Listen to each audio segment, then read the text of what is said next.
So it's my distinct pleasure to introduce Dr. Abby King, who's a professor of health research and policy in medicine and a recipient of the Award for Outstanding Scientific Contributions in Health Psychology from the American Psychological Association for her research, which focuses on development, evaluation, and dissemination of multi-level interventions, person-environment interactions impacting health behaviors, and use of information technologies and citizen science models to measure and change environments. I've had the pleasure of working with Abby for quite a while, and we continue to learn lots of new things, exciting frontiers together, and today is one of those great days. So, Abby, we have, I guess we're all set for you. I am so delighted to be here. I was really excited in listening about the introductions and hearing all the different sectors that are represented here. I think that's fantastic, and I think it's going to really be fun when we start to discuss things this afternoon in smaller groups. So I'd like to start by first just acknowledging the cast of characters in my life. We all have our own cast of characters. Larry, in particular, has been fantastic. Brian Salins is here as well.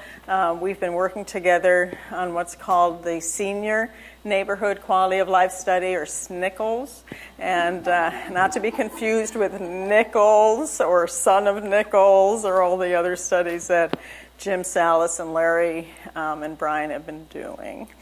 So I was really taken by some of the comments this morning from Susan and others about the quadrangle, our goal with the quadrangle. And we have a different way of saying it, but it's the same notion, which is we really want people to run out of life before they run out of health. So it's just the same sort of idea. And so, as I said, I'm a behavioral scientist by training, and so my goal is to really change the world. We do a lot of studying of the world and understand it as scientists, but our group at the Stanford Prevention Research Center really wants to sort of step beyond the science into really trying to see what works for whom and how we can do that together. So I'm going to present 3 different types of data from our own lab, and hopefully we'll have some discussion, and hopefully some of these will resonate with you. Again, I was very excited to hear about some of the practice people doing more advocacy work with seniors in neighborhoods. I'm going to talk about a little of our own senior advocacy work as part of this. So I'll be talking a bit about observational data of associations between built environment and physical function, talking a little bit about clinical trials. So I, as a behavioral scientist, I do mostly clinical trials research where we're testing interventions in very controlled sorts of situations. And we've begun exploring built environment factors as potential moderators of people's success with the kinds of programs that we're trying to get them to do. And then I will share with you our initial forays into changing environments via what we call a citizen science engagement model that uses some qualitative assessment tools. And at the end of this conference, who knows, we may have new partners here in Canada to help us do this kind of research. We have partners now all over the world, and so we would love to have some Canadian partners join us. So, this idea of function and quality of life and exercise obviously is not new. It seems like everything goes back to Hippocrates or one of his cronies. I mean, we've known for a really long time, anyone who's observed people aging, these kinds of connections. Unfortunately, we seem to be continually sort of hung up with the traditional view of aging. But there's good news on the horizon. Views are actually changing. So, 70 isn't 70 anymore. 70 is the new 50, I think, is how the quote goes. So again, my lab is called the Healthy Aging Research and Technology Solutions Lab, and our goal is to really promote and help people maintain independence, physical and cognitive function, and quality of life. So we're going to be talking about physical function, but again, this morning's speakers did a great job of noting it's not just physical function, it's emotional and cognitive and social and role function as people age. So starting with some of our observational studies, these again have to do with evaluating associations between built environment elements and physical function. And I'll talk a little bit about Larry and mine, Jim Salas and Brian Salin's project, SNCLS, the Senior Neighborhood Quality of Life observational study. So the primary question in SNCLS has been, do older adults who are living in walkable neighborhoods, are they more active and less likely to be obese after controlling for socioeconomic status relative to people living in less walkable neighborhoods? And these participants are all over the age of 65. They're ambulatory, and we selected them based on GIS-derived target neighborhoods in Seattle and Baltimore. This is where Larry and his wonderful group of intrepid GIS experts do their magic. A lot of them are here in the audience. Thank you very much, who really have helped us a lot in this study. So the description or the design for SNCLS is that it's observational. As I said, we originally had 2 time points, 6 months apart. All data are collected by mail and phone, so we never see these participants. We enrolled 975, some of them from senior housing that was specifically selected, and we were able to collect data on 92%. And we collect objective and self-report physical activity and environmental measures and self-reported health and function. So this is one of the few studies on senior that has accelerometry on people to actually see how they are moving throughout the day. And we use self-report as well, and as you all know, you get really different types of information, not necessarily one being better than the other, but they answer different questions. So we like to use them together, and the same thing with the environment. So our neighborhoods are either high and low or low on Larry's walkability index, and as well either high or low on neighborhood income.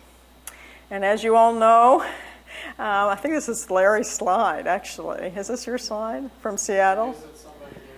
Okay. It's one of these slides. Is it? In Seattle. Okay, thank you.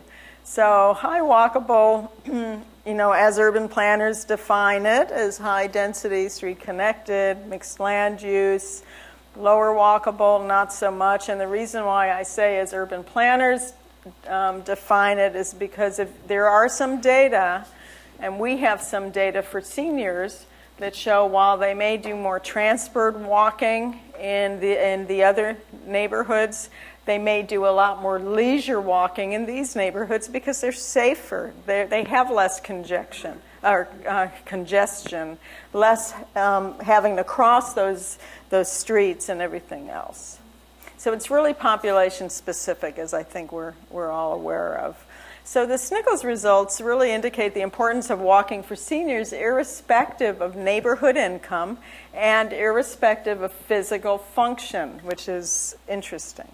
So for instance, this is accelerometry-based moderate to vigorous physical activity. Everybody wore accelerometers, and we looked, and you can see that in pink, that regardless of the income level of the neighborhood, if you were living in a higher walkable neighborhood, you moved around more throughout your day than if you were living in a lower walkable neighborhood. And we see the same pattern for errands walking for these seniors. Higher walkability means more walking for errands regardless of the income level of your neighborhood. And the same thing for body mass index. You're thinner if you're living in higher walkable neighborhoods, irrespective of neighborhood income.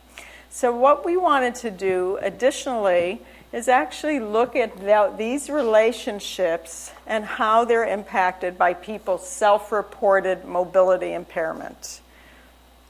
So we added an interaction term between their mobility scores and the walkability of their neighborhood. And what we found is that it makes a difference, but it's a very interesting set of results. Now, I'm always afraid to press this because last time I turned off the LCD projector. Is it the front? Yes. That I can't. Is it the middle one? Is it the middle button? Who said that? So it turns off, then we have you to blame. Okay, thank you.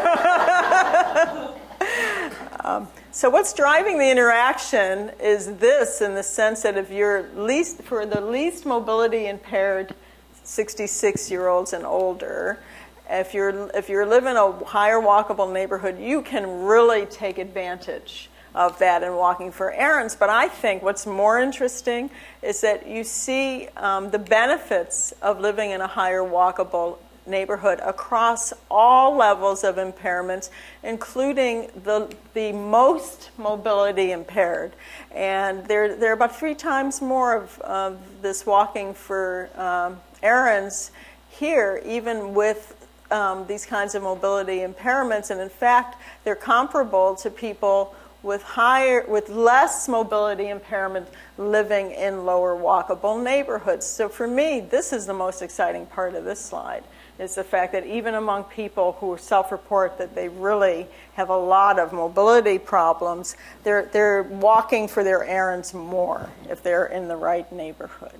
So what we're doing now is collecting a 6-year follow-up on these older adults, and we have included an objectively measured physical function battery. So that's very exciting. The short physical performance battery, which actually overlaps a lot with what we saw in the Canadian longitudinal study.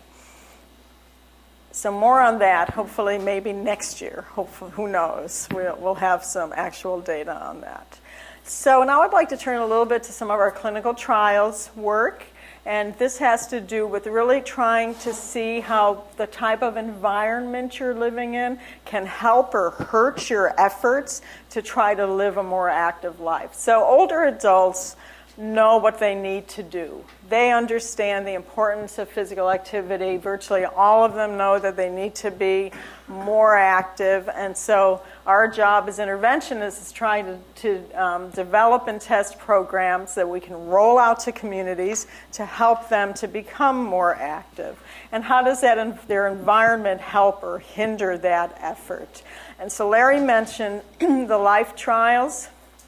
We've run 2 of them now, the Lifestyle Interventions and Independence for Elder Studies, funded by the National Institutes of Health in the U.S. There was a pilot study that Stanford was involved with 4 regional centers where we followed older adults up to 1.5 years, and then the major study that was just published in JAMA last May in terms of the major results, with 8 regional centers followed up to 3.5 years. The participants are 70 to 89 years of age when they were enrolled. They had a sedentary lifestyle to be able to be part of the study, but they were able to walk 400 meters. They did a corridor walk, 400 meters, but they also showed impairments in walking, leg strength, and balance on the short physical performance battery. So they had to have an SPBB score less than 10 on that battery, meaning that they had some impairments. They're at risk. They're a vulnerable population for falling below that disability line where they would need to go into a nursing home or lose their independence. So this is the first study of its type to ask that question: can physical activity prevent disability in these vulnerable older adults? So they were randomized to a comprehensive physical activity program, and for most of them, they had enough time to be in that program for 3 years. And the program's an interesting one. It's comprehensive, and half of it's done in a class setting. But as Larry pointed out, Most seniors cannot get their 150 minutes a week or as close to that as they can get by just going to classes. That's not going to help. They need to do some home-based activity and walking as well. So half the prescription's in a class and the other half is doing the public health, get out there and walk and be active. We had a, what is that? Is that something? Do I need to pay attention? Okay, okay, good. That was, yeah, right. What was that?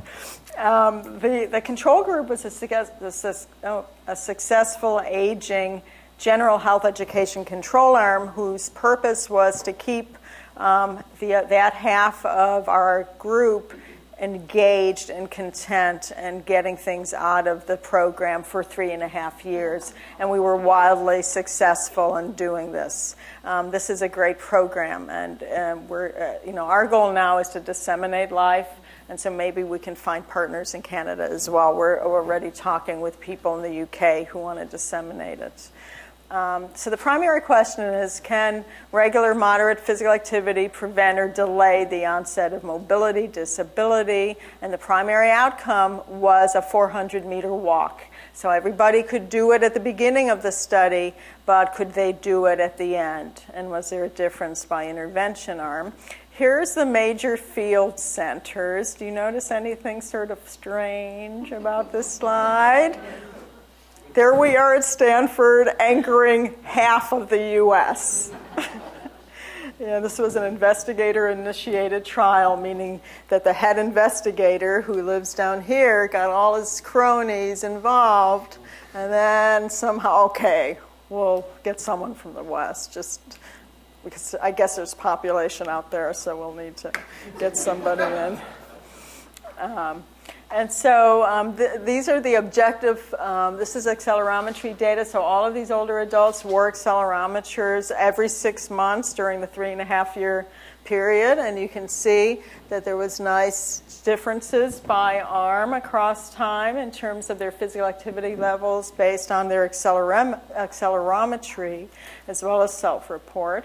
And then this is the primary outcome, the major mobility disability, and those getting physical activity were able to do better in terms of maintaining their mobility relative to the control. And it looks even better if you're looking at what's called persistent mobility disability, meaning that you're unable to do that 400-meter walk 2 times in a row for 2 6-month periods in a row. So these results, again, were published in JAMA in May. And so we're interested. I was able to get a short form of the short form of Brian's news into this thing. So here, this is a clinical trial. And I was very interested in some of the comments with the Canadian longitudinal survey, because you have epidemiologists, you clearly have clinical people, and you're able to get a nice full set of measures that hopefully cut across all of these things. This was a clinical trial run mainly by geriatricians, so I'm the only PhD who is a field center PI. Actually, everybody else is an MD, and they fought me tooth and nail to get the abbreviated version of the news, the neighborhood environment walkability scale into this thing. So we have an abbreviated version of the abbreviated news in here. But it's actually been surprisingly useful. So I'm going to show you some data from just the baseline, because that's what we had available to us until May. Looking at, are there subgroups coming into this live trial? 1,600 seniors, ages 70 to 89 years of age, who can be differentiated around obesity, because we know obesity is a major driver of functional disability. And how does built environment characteristics play into it? Is it all demographics that describes which subgroups have more obesity at baseline than others, or does where you live play a role in that description of these subgroups? Well, so we ran some what's called recursive partitioning analysis, where you put all the baseline variables in there. The program differentiates the subgroups that are at the highest probability of having obesity at baseline. And so, interestingly, the group with the highest, this is not surprising, highest level of obesity, 60% of this subgroup had obesity, were African American older adults. What was very interesting, however, was that the group that had the lowest proportion of obesity, only 33% of them were obese, were non-African Americans living in highly connected and high-density neighborhoods. Now, this program did not need to choose any of the environmental variables. We didn't force any of these variables in. It looks for the most sensitive and specific combinations of variables to put together, and it ignored a lot of the demographics that were in there, and it went for the environmental variables. So we're very intrigued by this, and now that we have the change data for the LIFE major trial, we're going to start to look at how some of these things may play out over time.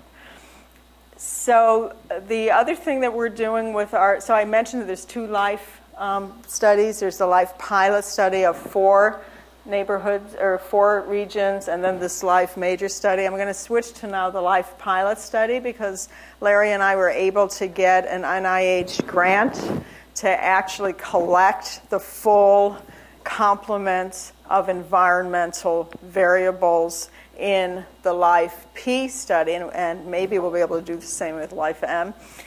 So the primary question of interest here has to do with how do objectively measured neighborhood environment walkability factors help or hinder older adults' attempts to increase their regular physical activity.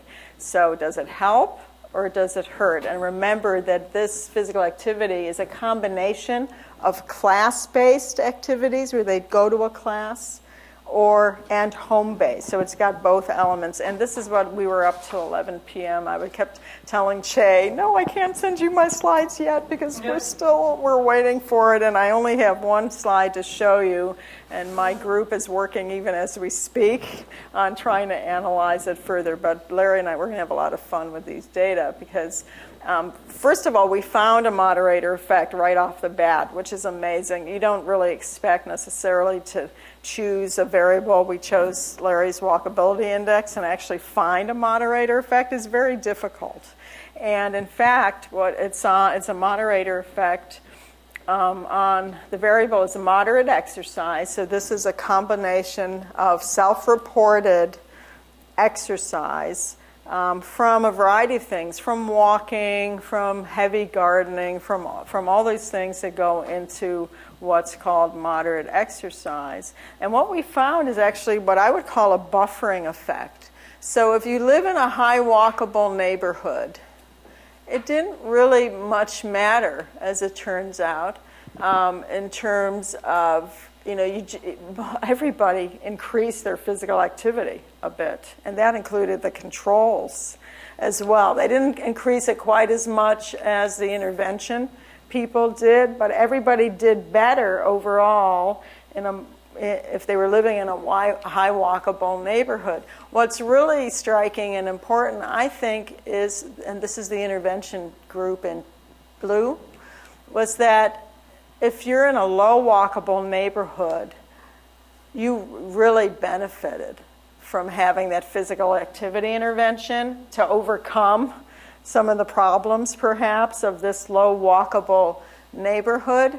Whereas if you were in the control arm with no help for your activity levels, it started to decrease. And we imagine over 3 years that you would even see more decreases over time, which is very typical.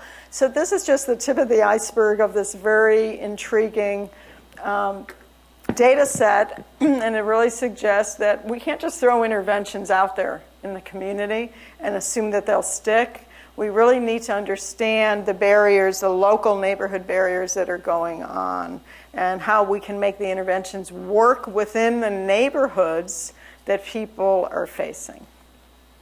So I'm going to wrap up with this third theme, which has to do with another important aspect of healthy aging, which is social engagement, giving back to families, communities, and society. Agency, as one of my colleagues has called it. And there's a great example back east, actually, of this kind of agency kind of program called Experience Corps, and it involves senior volunteers in classrooms. Linda Freed, who is currently the dean of the School of Public Health at Columbia University, really sort of launched this kind of line of research.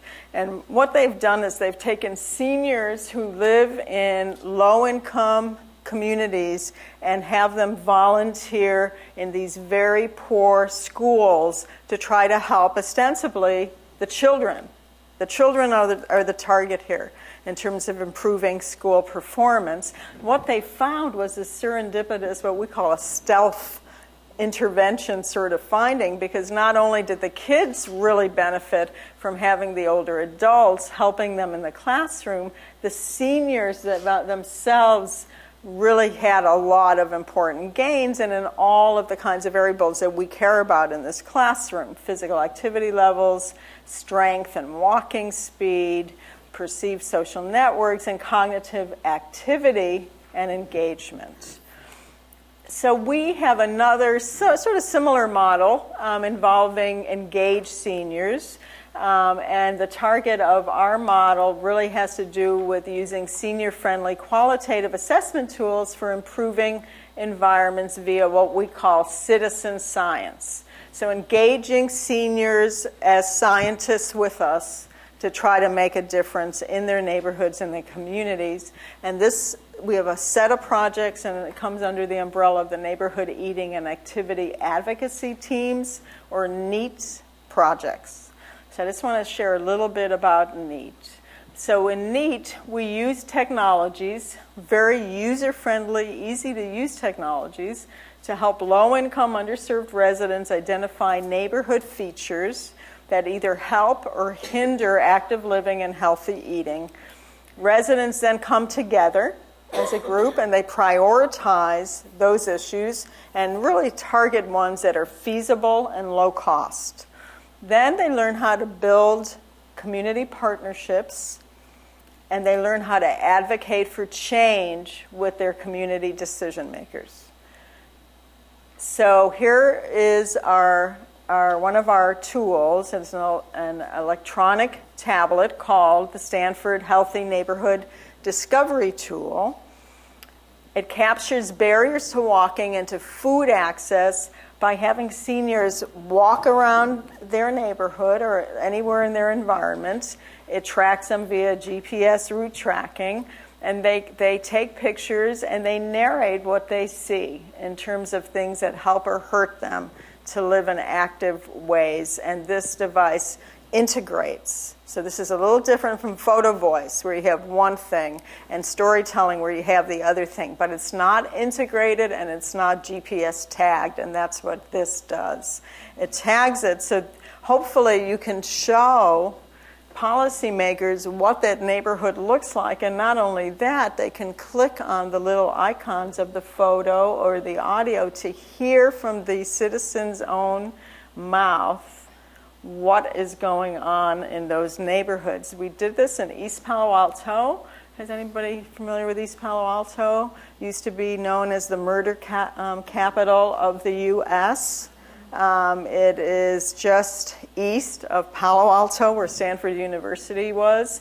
They're better. They've improved somewhat, but they still are the most impoverished community in the San Francisco Bay Area. And these seniors walked around those neighborhoods and collected some data and came together, and what they discovered was that what they really needed in East Palo Alto was safe crossings and paths to public transit to allow them to get to the local farmers market where they could buy the better produce and things like that. And so they've been working with the city and other organizations in the community that we helped to partner them with to calm the traffic and improve access to public transportation. They did a PowerPoint presentation. These are seniors that had never touched a computer in their life, learned how to go to the city council and do a PowerPoint presentation on what they discovered and what their recommendations were, working with other local organizations and nonprofits, so they got the right ask, because you don't want to ask for something that you know nobody's interested in.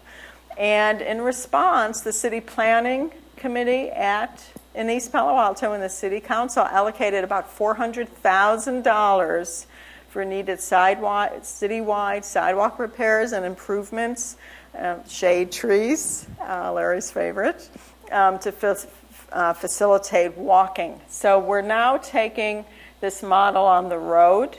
We're testing it in poor neighborhoods in Mexico.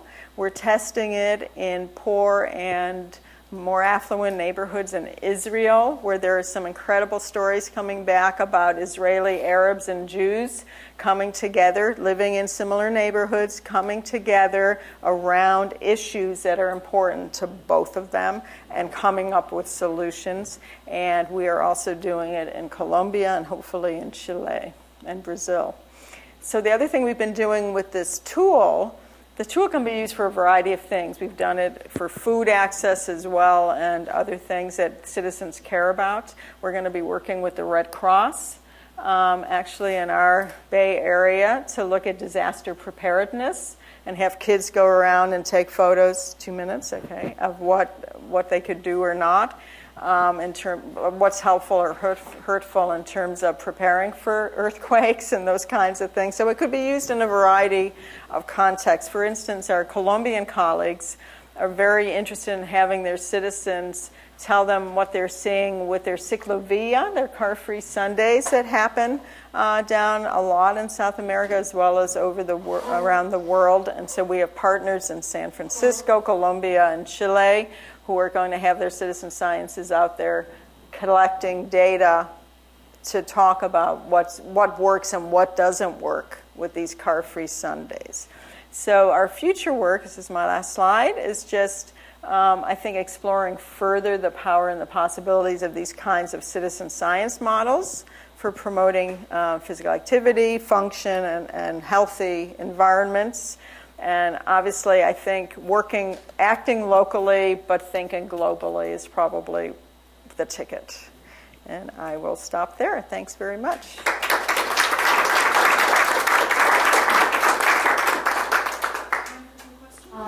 We have in Vancouver an organization which is called Vancouver Village, which actually very much implements what you are saying. They organize street closures and the potlatches in different areas. And they also take people to markets or bring fresh markets to the particular neighborhood. Do you have this equivalent of it in your area? We have similar things to that, but probably not exactly the same. So our model, I think, may be a little different in the sense that we go to residents and listen to what they don't have in their neighborhoods. So these are great resources, and there's things that people do have, and a lot of seniors are blessed. Actually, when you reach the age of 65, there seem to be more services in communities to support seniors, which is nice. So what we're looking for are the gaps, the things that right now they're not receiving services for that could really make a huge difference in their lives. And what we find is by giving them the power to collect their own data instead of having us collect the data is incredibly powerful. Actually, we have stood in front of city councils and presented our data around these similar issues, and the city council people are always very polite, and they do a little clapping, and then we sit down and nothing happens. You have one resident in the U.S. stand up in front of a microphone, and it gets the attention of the decision makers. So I think it's good. So part of this program is to also connect seniors with all those great resources that are out there that some of them may not know about or may not be able to get connected with, as well as finding the gaps. So I'll just introduce Dr. Louie Ambrose. She directs the Aging, Mobility, and Cognitive Neuroscience Laboratory, as well as the Vancouver General Hospital's Falls Prevention Clinic. Research program focuses on defining the role of exercise to promote healthy aging. And she's also, as I said before, the lead PI for the CLSA data collection site at UBC. The rest is in her bio. But up to you. Thanks, Heather, and hopefully everyone can hear me okay. So the good news is I don't think I need the full 30 minutes, and I know I'm the last person before lunch now, so I'll make it brief. And really my intention, or the intention of my presentation today, is to provide a broad overview regarding the role of this activity in promoting cognitive health. In my work, I have not delved into the built environment or neighborhoods, etc., but it's something obviously that I'd be very keen to sort of understand and incorporate more. And so the purpose of today's presentation is really to highlight what is the evidence, and as well as potentially how, incorporating a more sort of integrated approach, including built environment, may advance our understanding of physical activity and brain health. And not to sort of re-emphasize what we already know, we do know that worldwide the population is aging, and generally individuals are living longer, but potentially more specifically relevant to our Canadian population, the mean age for Canadians is actually 12 years greater than the world average as of 2011. And as we've already heard and emphasized, that even though we're living longer, we want to live well, as, in addition just to having additional years. And just so very sort of in a narrow scope potentially as compared with some of the other speakers and how they contextualize successful aging, my sort of platform for my talk is that, in terms of successful aging, the preservation of functional independence is critical. And what is functional independence is but broadly, the ability to perform your daily activities of living, anywhere from managing your finances, eating well, taking your medication when you should, and the basics of dressing and toileting.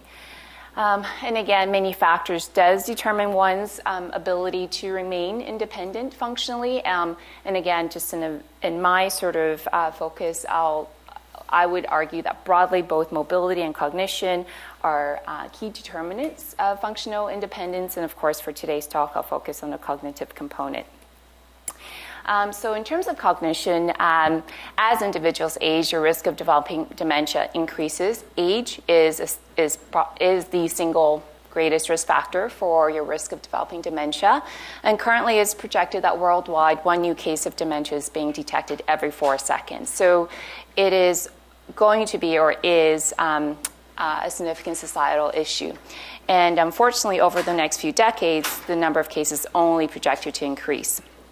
And unfortunately, despite the fact that we know sort of this challenge that is occurring and will only accumulate, there is no effective pharmaceutical approach for treating dementia.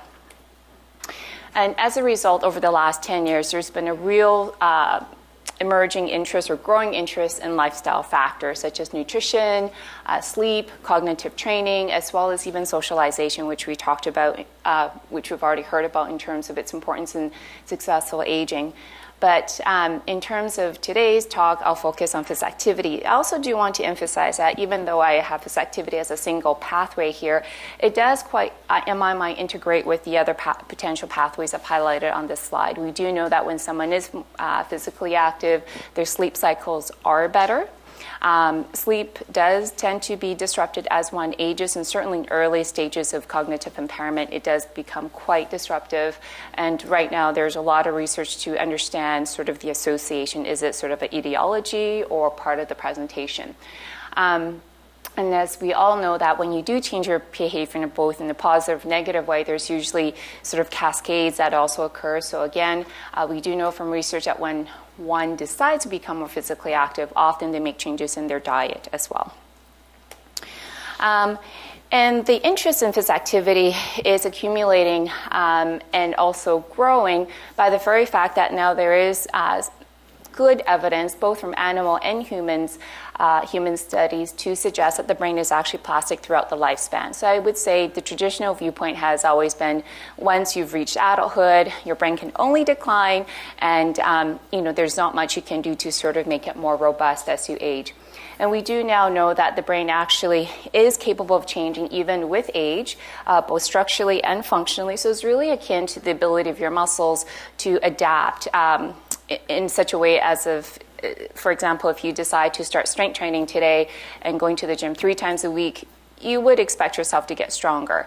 And that sort of ability, that sort of plastic ability is retained with the aging brain.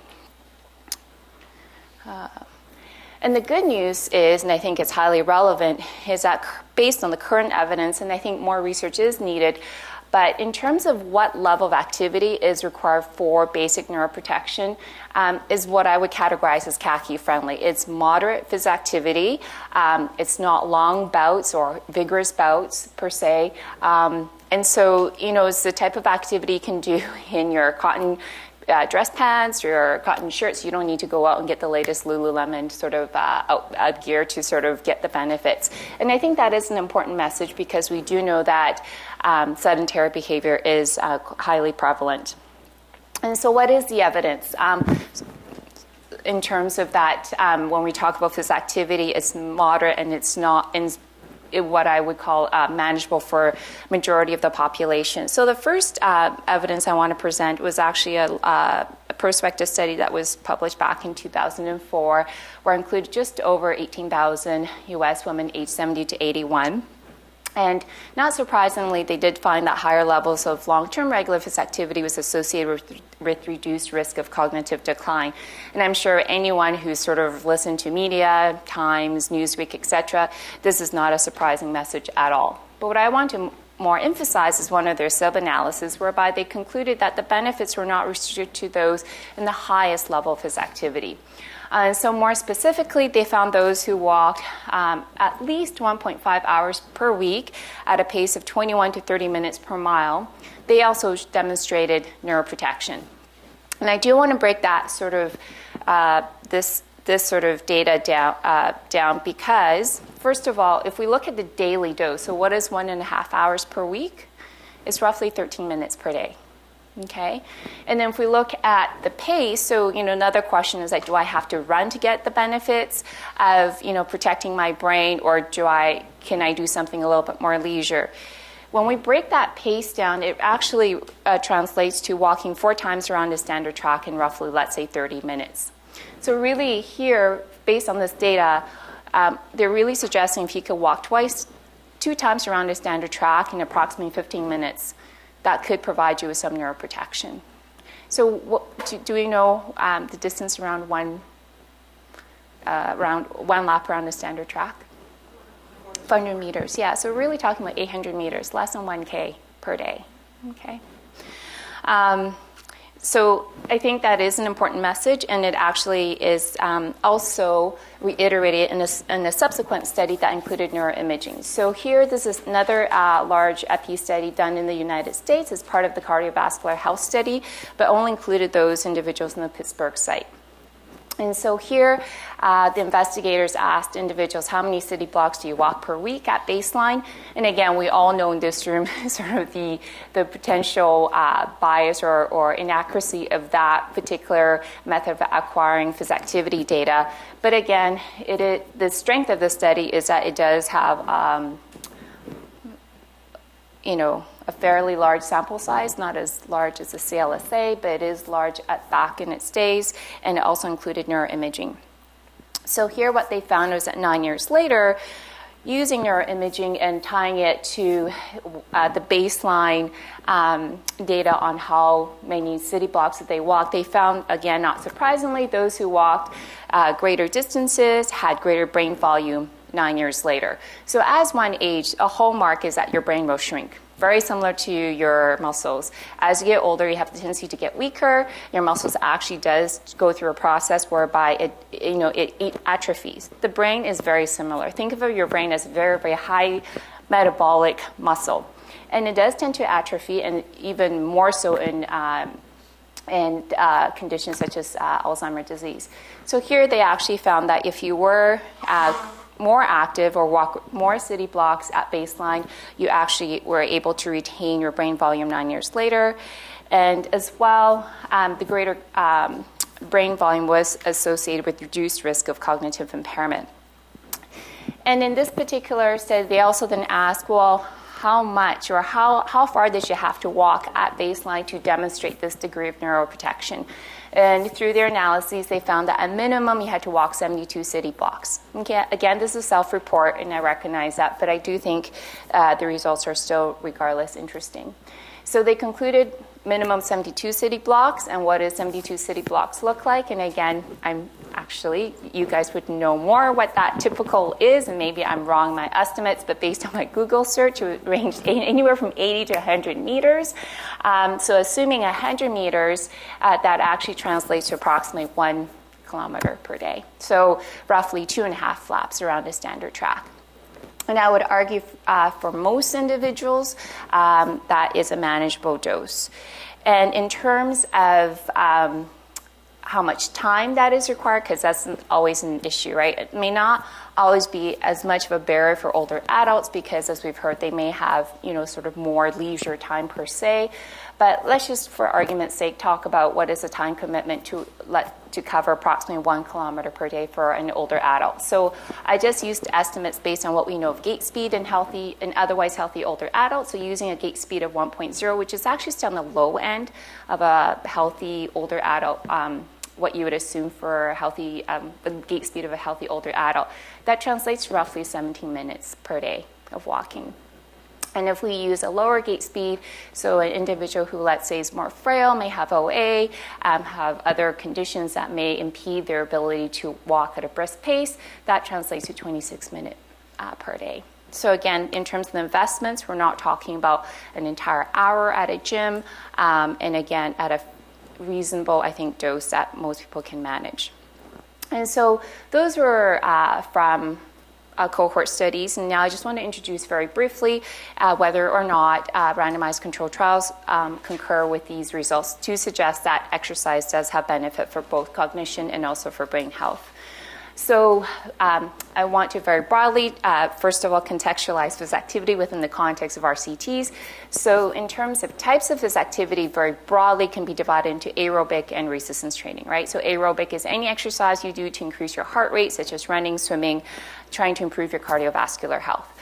Resistance training would be anything whereby you're trying to impose load on your body so that you can get stronger, whether it's actual strength or power, or which is the ability to produce strength in a very rapid method. So I'll first introduce the RCTs of aerobic training. So the first really good study of aerobic training actually was, again, published back in 2004 by my colleague Art Kramer, and where they showed that 6 months of 3 times a week of moderate pace walking. Okay, so each session was an hour, but they really only walked for 40 minutes because 10 minutes was dedicated to warm up, 10 minutes was dedicated to a cool down. So after 6 months of training, compared with a control group which performed balance and stretching exercises, they found that the aerobic trained group improved on cognition, specifically within the domain of executive functions. And as well, using functional MRI, they also saw nice changes in regions of the brain that does support executive function and also indicating a pattern of greater efficiency. The same group in 2011 then looked at the effect of a 12-month intervention, so looking at what is the sort of a longer duration of training, again, still in otherwise healthy older adults. And here they looked at components that are more relevant to Alzheimer's disease. So in terms of cognition, they looked at memory, and then 2, in terms of brain imaging, they focused on the hippocampus, which is a structure within the brain that really is essential for ability to make and retain and also recall memory. Hippocampal atrophy is a hallmark of Alzheimer's disease. And in this study here, they found that after 12 months of aerobic training, there was significant improvement in spatial memory as compared with a control group, and the hippocampal volume increased by 2%. And just to contextualize or put in context what that 2% is equivalent to, that's actually equal to reversing your brain age by up to 2 years. So even once you hit 50, it's been estimated that the hippocampal volume can decrease by up to 1 to 2% per year. And so here they actually, basically has reversed brain age literally. And then within our lab, we also have looked at aerobic training, but now in populations that we do know are at greater risk for developing dementia. So here we conducted a 6-month randomized controlled trial, including older women with mild cognitive impairment. So these are individuals who basically have some degree of change that's occurring in their cognition that we can measure objectively. They probably have subjective complaints as well, but they're still functioning quite well. They are still living in their own homes. They're still able to take care of themselves, but there is now some deficits. They may sort of have let go some of their prior responsibilities or sort of have backed out some social commitments. Like one example I always use is sort of like the individual who used to always host a Thanksgiving dinner, and now they don't want to because they just feel like it's too much of a stress because all that multitasking and planning is just becoming too much for them. So in this particular study, we actually also again found that there was significant improvement in verbal memory, and surprisingly, we actually saw a greater magnitude of improvement in the hippocampal volume, which kind of lends to the argument that potentially the benefit of exercise may be of greater benefit for those who actually start off with greater deficits. Now, what about other types of physical activity? So I've really only talked about aerobic training, and I would say traditionally that has been the focus in brain health. And I think it stems from both what we know from animal studies. So there's very good animal models of aerobic training whereby, you can train the rats and then sacrifice them and really look at evidence of neurogenesis. And as well, you can put them through mazes and look at, their performance. To my knowledge, and speaking with colleagues in this area, there isn't as good models of resistance training. So I think intuitively, the human trials have followed the animal models whereby we see these effects in animals, do we see them in humans? But nevertheless, I would hope that most of you would agree with me that resistance training does have its utility in healthy aging. And it has been a focus of our lab in terms of, does it also have similar impact on cognition and brain health? And in our trials, we have found that resistance training done twice a week could also improve executive function and also memory, and as well as have benefits for brain function. And furthermore, we're quite excited about this particular analyses whereby among a subset of our individuals who were in our randomized controlled trials and had pre-existing what we call silent strokes or silent lesions. So these appear as these white hyperintensities on MRI. They're clinically silent. To be quite frank, some of us can have them right now and we don't know. We don't recognize it. The only way to pick them up is on neuroimaging. But we know from large epi studies that they have significance and they're not benign at all. They do increase your risk of dementia and they also increase your risk of developing impaired mobility.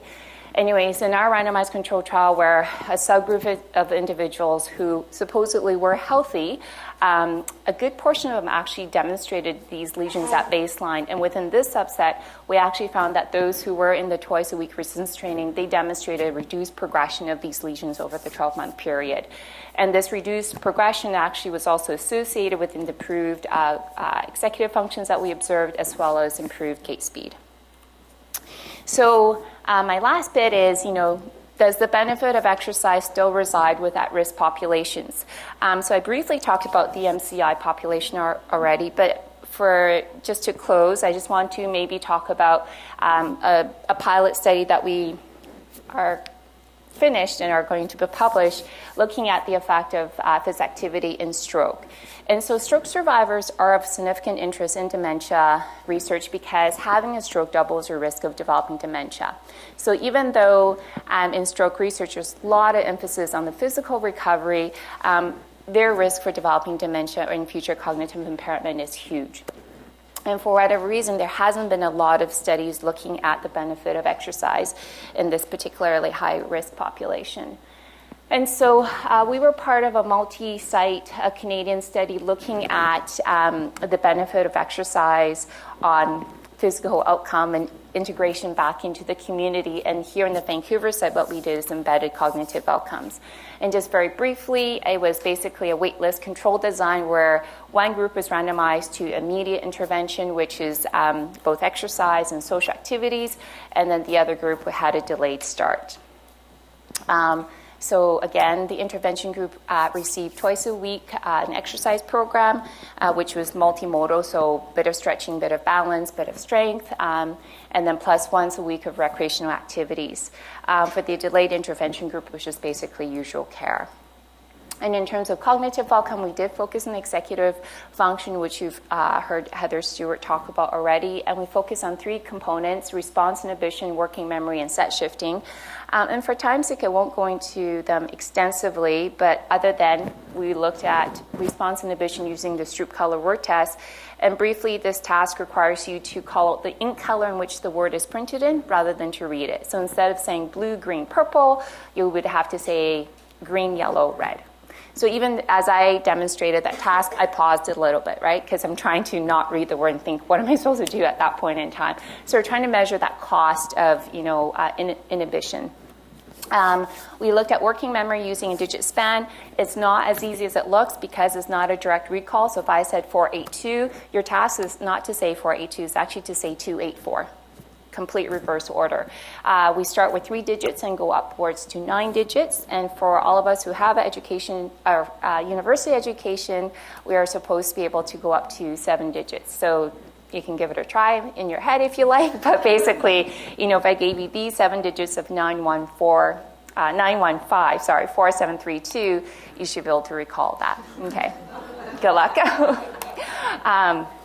All right, and then for trail making, B-test is a way of assessing how you can shift between 2 different sort of information sets. So they basically do see what you see here, which is letters and numbers scattered randomly on a piece of paper.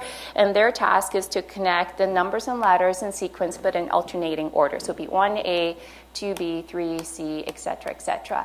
And typically the pattern we see is that people start off really well, and then once they get into the middle of the test, they get confused.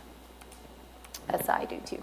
So this is a small pilot study which has really actually now led to a larger CHR-funded RCT. But very briefly for this pilot study, we included 24 individuals in total.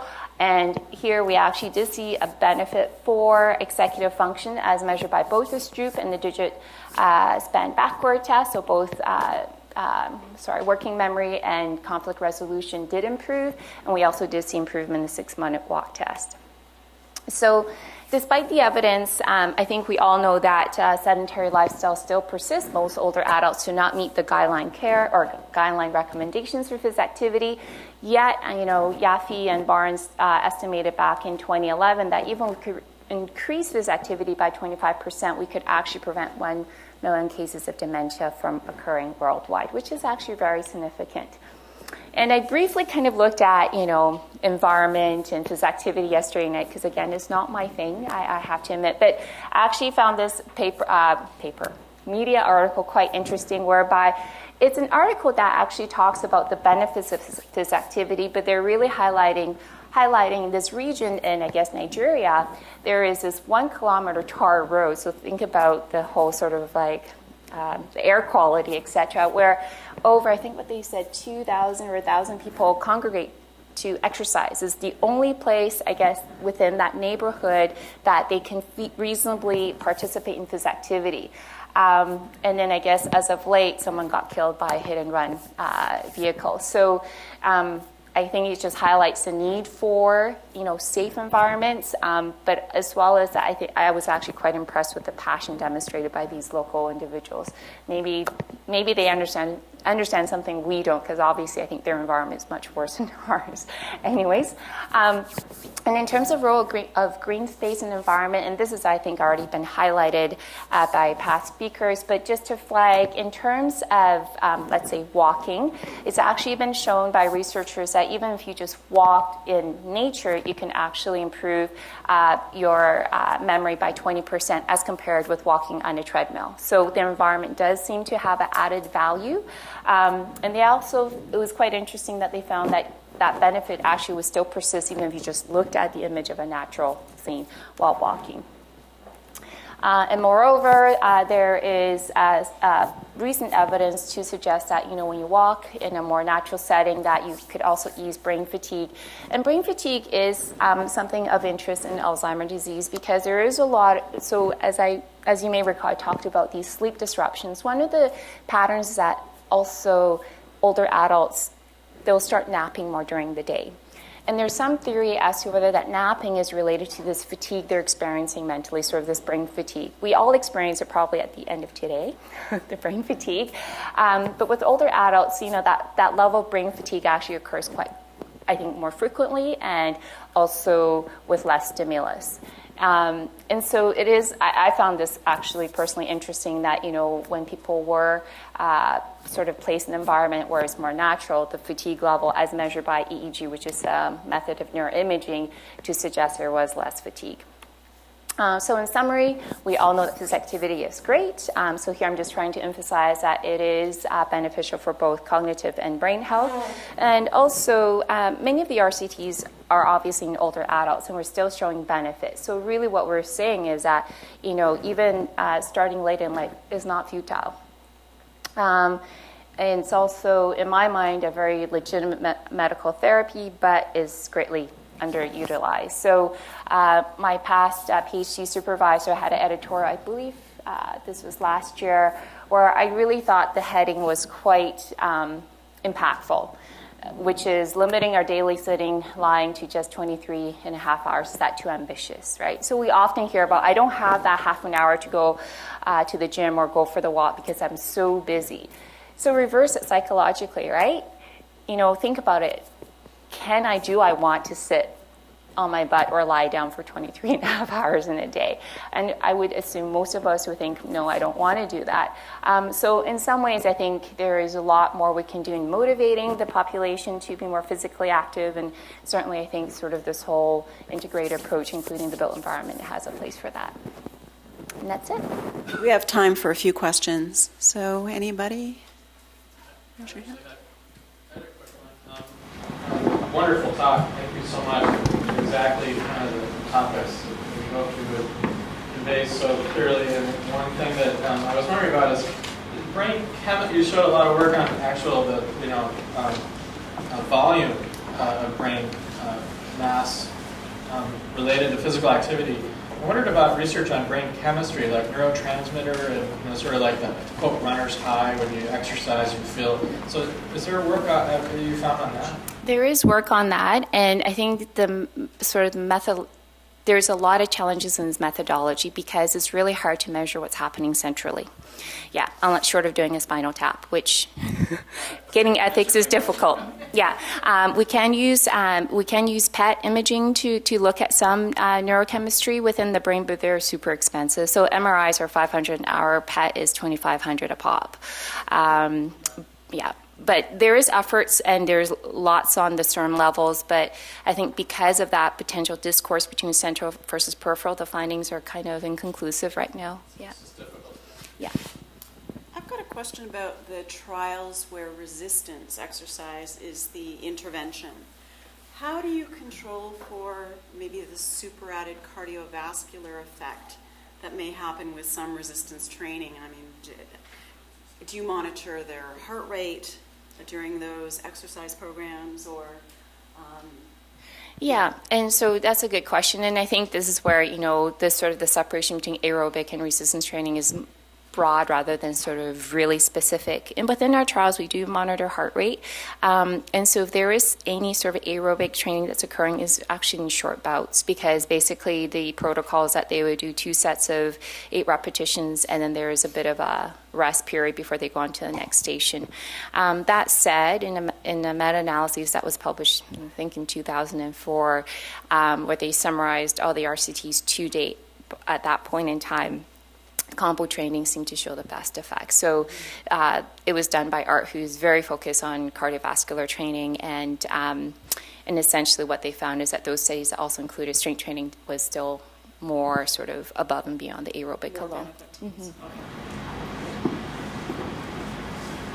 So just a comment, I don't know the validity, but functional MRI and PET are expensive, but EEG is cheap and easy. You can just do EEG.